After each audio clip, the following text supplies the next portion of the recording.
Hi guys, so this is going to be the second part of my rambly video afternoon, and I think in this video I'm going to talk a little bit about spiritual practice and daily practice and things like that. This one might be a little bit more repetitive. I feel like I'm going to be saying things that I have touched on or talked about in the last few videos that I've made over the last kind of 6 months or so, whenever I've talked about development of my spiritual practice, and just about when I've been talking about the lack of spiritual practice and why I feel I need to get back to it and that kind of thing. But bear with me, and you know, it'll be a little different, it'll be a little new. The reason that what sparked this for me was that I watched a video today by Egyptian, and I'll link this video below if I can find the link and everything. She was talking about daily practice. I think it was part of the Pagan YouTube challenge. And it was the week basically where people were talking about daily practice. Either that or maybe it was just a topic that had come up and she did a kind of response to it. But she made the video to kind of dispel this idea that people had about her that she must have a dedicated daily practice. And she was saying that she essentially doesn't.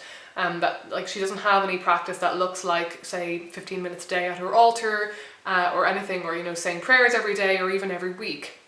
That she doesn't have that kind of rigid practice structure. And she was kind of saying that you don't need one. She was saying that for her, she was feeling at that time in her life, it was fairly recent, maybe the last 6 months, at that time in her life, she was actually feeling more connected, like more attuned with Goddess, more religious, more spiritual than she ever had. Even at the point, and even compared to the point in her life when she actually had a really dedicated practice, when she was practicing doing ritual every week and all the Esbats and all the Sabbats, that she was actually feeling more connected and more attuned, that she felt more, I suppose in a way she was saying she had more faith actually than she ever had before. And this kind of struck me as being really interesting, and I think this might be the difference between the different kinds of faith that exist in paganism and in these kinds of spiritualities, because it struck me that I don't think I need a spiritual practice that necessarily revolves around ritual or sitting at an altar or doing meditation or any one specific thing, but I actually do need a certain amount of structure, and I do need a certain amount of repetitiveness and order and routine in my life spiritually, in order to maintain a certain level of connectedness, a sense of spirituality, of feeling spiritual. And I think the reason for this is just because of the kind of person that I am, the kind of beliefs that I have. This is kind of, and I have definitely talked about this ad nauseum on the channel and in my blog, it's kind of the downfall of being a pantheist and a rather naturalistic pantheist. It's the downfall of my spirituality being a choice rather than something that is just an integral part of my worldview. So if you believe in divinity and the gods as being in any way anthropomorphic or in any way kind of entities that are separate from you, if you have a really deep faith and belief in their existence as entities in the world or as powers in the world, it's very easy to just keep slipping back into that. I think if that is really just in the core of your being, if that belief is just rock solid in you, then I can definitely see how practice is just a nice way of celebrating that. It's a positive way of celebrating that, and you could really have any sort of shape of life. You could have any kind of routine, and no matter what you're doing in your life, it could be you're not necessarily letting that slip away. Whereas something that I have always talked about, and I've talked about in my Paving Your Own Path series a lot, is about how important it is to have routine and how it kind of exercises your spiritual muscles in your brain. And I think the thing is that that is more important for people like me, for whom spirituality is a choice, for whom spirituality is something that if I don't think about it and concentrate on it and practice it, that it just slips away and everything starts to feel not spiritual. Like the world just starts to feel more dead. And that is just, I suppose it's whether or not your default state is one of reverence or one of atheism. And my default state of being, now maybe this is just because of, maybe this will change over time, the more years I sink into a spiritual practice. Maybe my default will change over time, but my default became, over a long stretch of time, a long period of years, my default became atheism.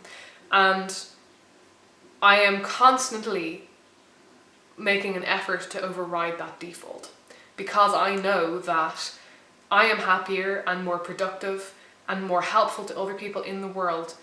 And I believe that we are all better people in the world, that we all are more likely to reach out and want to help society and want to help the ecosystem if we are connected, if we view cosmos as being divine. It for me, it's not only the nice choice or the good choice, it's the essential choice, but it is a choice that I have to keep making every single day. Now maybe I'm oversimplifying, like maybe I might be idealizing the spiritualities of people like Egyptian. Maybe I'm misunderstanding her to some degree. That maybe I'm just idealizing that and just thinking, isn't it nice that she has the kind of faith that just kind of exists without her putting any work into it? I'm sure that's not the case. I'm sure every faith, every spirituality needs work in its own way, but I feel like for me, I need certain kinds of work. I need certain kinds of routine, and maybe this is just a personal thing. I need time at my altar. I think I need. But I've been thinking recently as well that maybe time simply spent at the altar, that an unconscious routine might not even be enough. That once I've slipped out of it as much as I have in the past year, simply finding the time to sit down in front of my altar and meditate for 5 or 15 minutes every day might not be enough to really reground me in my spirituality in the way that I want to. I think it's enough to keep it ticking over when it's strong, but I think actually one of the things I need is doctrine, which is an interesting word to use. I wrote a blog post a while ago on faith, and one of the comments on that blog post, which is really interesting, when it was quite long, and I haven't responded to it yet because I haven't got the chance to respond to those comments yet, but I have read them. One of the comments was kind of saying, well, it sounds like you're saying that you basically slipped back into atheism, and you say that you don't need doctrine, but actually maybe you do, and the doctrine is very simple. The doctrine is the universe is sacred. And that is just a doctrine that I need to take into my heart, but it's something that I need to keep refreshing. And I think maybe more than just finding the time to sit down in front of my altar, or even instead of just doing that, I mean, it's very nurturing, it's very nice, it's very important, but I think I also really need to start making the time and effort to read inspiring material, to read pantheists' work, to read blog posts, to watch videos. And I think it's not enough for me to be immersing myself in the wider community of pagans and witchy people and spiritual people. I think I really need to be finding out others who have very similar baselines as me, who maybe also have a default, an atheistic default. And I have always found that when I'm at, before I built up all this spiritual practice, what hooked me in the beginning, what got me in, what pulled me in, were the naturalistic pagans, were the people whose default was basically atheism, who they themselves worked from a ground of atheism, of scientific naturalism, who just felt like that wasn't enough. And I think there's nothing more inspiring for me than reading things written by people who have very similar worldviews to me, but who have found various different, interesting, inspiring ways to remind themselves constantly, daily, that they can choose to see things a different way, that we can choose our perspective on cosmos. And that's something that I'm currently trying to do now. I'm trying to read blog posts and watch videos and reread some of the old books that were so inspiring to me, and get myself back into that perspective. So yeah, I think my relationship with daily practice is changing. My thoughts on the importance of daily practice are changing and evolving, and that video really got me thinking about how, yes, a daily practice is absolutely necessary for me, but if it's just the surface level, if it's just the symbols, if it's just the sitting down at the altar and looking at what I've put together to represent how I best view the divine, how I best view cosmos as divine, what most sparks in me that feeling of reverence and awe and of something more, and of seeing cosmos as something more than just some mechanistic ticking clock. I need to keep returning to what makes me feel that way in the first place. I kind of need to keep returning to the source. The altars for me and the rituals are really just a reflection of something that's happening within, like in here and in here. And actually, I used to see as more peripheral the reading of other people's words and the engaging in the community, reading books and reading blog posts and reading about other people's experiences.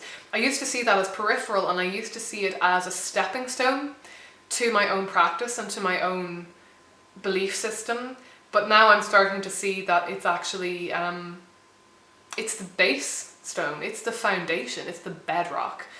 It's what I need to return to, more than the ritual, more than the altar, more than the meditation, more than any of that stuff. That is what I need to keep coming back to again and again, to keep choosing the way that I want to go, to keep choosing to feel how I want to feel, and to keep choosing the right world view for me, the right perspective.